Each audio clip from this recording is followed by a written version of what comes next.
Hello, participants of the Global Health and Fitness Alliance. My name is Dr. Daniel Krieglstein, Executive Director of Behavioral Design at ClearView Insights. I'm here today to present my team's work with the IHRSA Headlight Committee on the ReConnect Wellbeing campaign.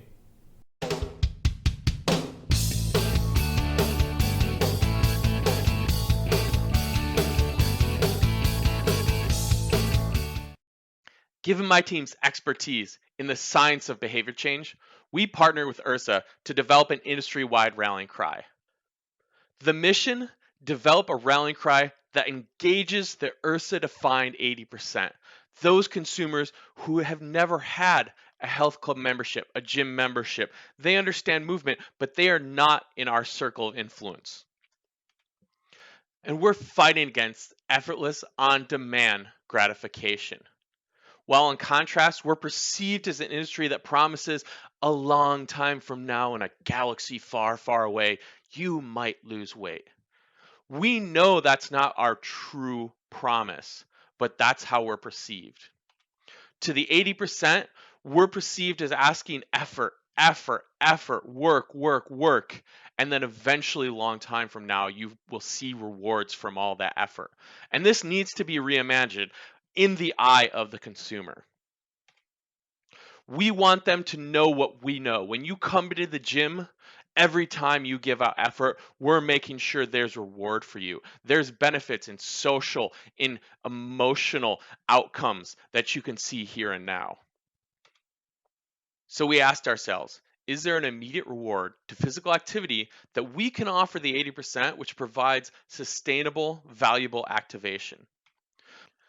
And the science tells us that the majority of marketing still received by consumers focuses on weight loss, muscle gain, improved cardio, and other health benefits.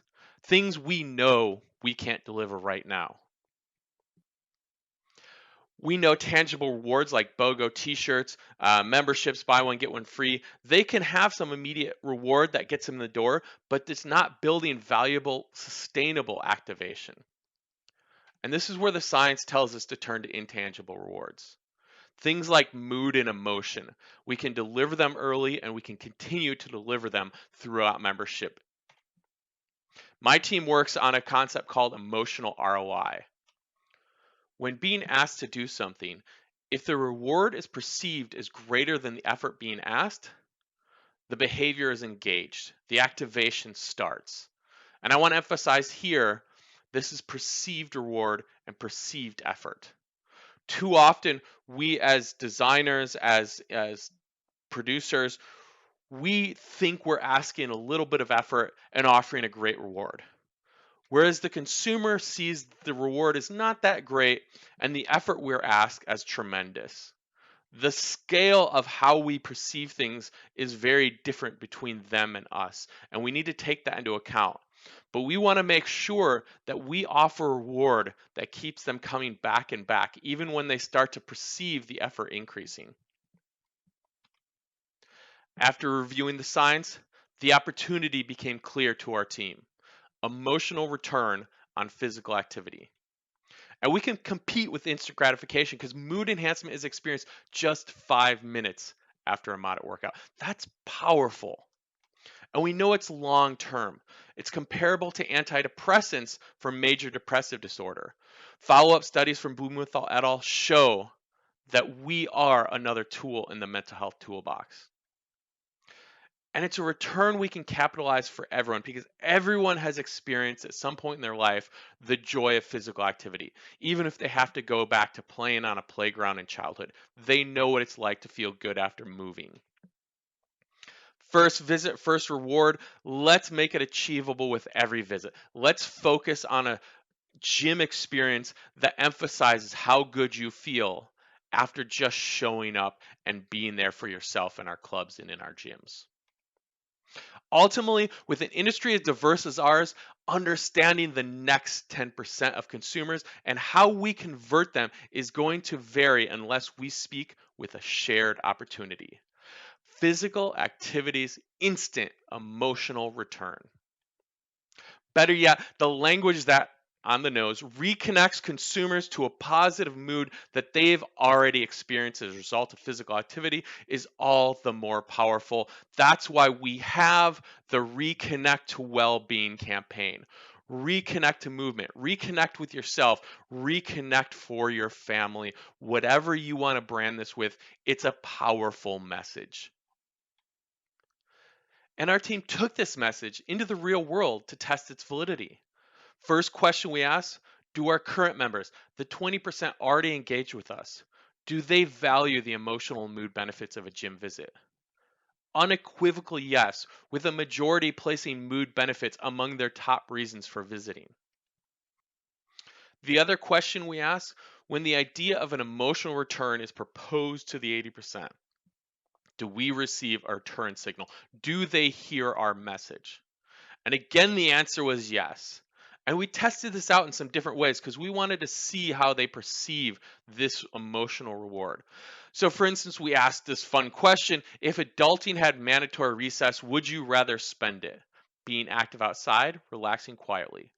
66% said relaxing quietly. How this question was framed matters. How they perceive the question. Because when we actually ask them, where are they getting the emotional benefit directly? Are you more likely to be in a good mood after an hour of physical activity or quiet seclusion? The majority shifted to physical activity. Intrinsically, we know getting out and moving, getting away from the place that is making us sad, draining our energy, and being physical makes us feel good. And in the short time we have together, I can't cover everything we researched, but the results were clear. In both prompted and unprompted posts, the 20% spoke to the reward of emotional and mood returns from physical activity. They actively seek it in our gyms. Let's start marketing it to them. In the active versus passive matchup, the 80% preferred relaxing quietly 2-1, but when physical activity was paired with the idea of what makes you feel better, the majority actually endorse physical activity. They know it intrinsically. We can market to them. We don't have to teach them. Furthermore, our team used consumer sentiment analysis to look at unsolicited conversations online. Even when not prompted, consumers are already asking, what physical activity can I engage in to feel better? They're seeking out physical activity, knowing it's going to make them feel better, asking friends online, talking about how it made them feel better. We don't even have to start the conversation. We just need to tap into it and direct it our way. Reconnect to well-being is the promise of instant gratification from physical activity. It's personalized. Everyone knows what we're talking about. They've felt it before. It's timeless. It's always going to be relevant. Yes, we're reconnecting to our spaces, our gyms, our clubs, our community right now post COVID. But in the future, the need is always there and will be there for our members. Finally, it's highly adaptable to IHRSA's diverse member base. This reconnect message can be brought under the umbrella of any brand campaign. Reconnecting to well being is a daily challenge and a universal struggle.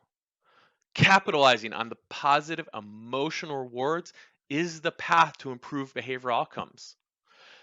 And it connects our industry to existing conversations of mood and movement we see online. As important, it aligns ourselves with core societal values of well being. And at the end of the day, the science led us to reconnect. And it is the most efficient, meaningful way to start our conversation with the population that is not yet our club members.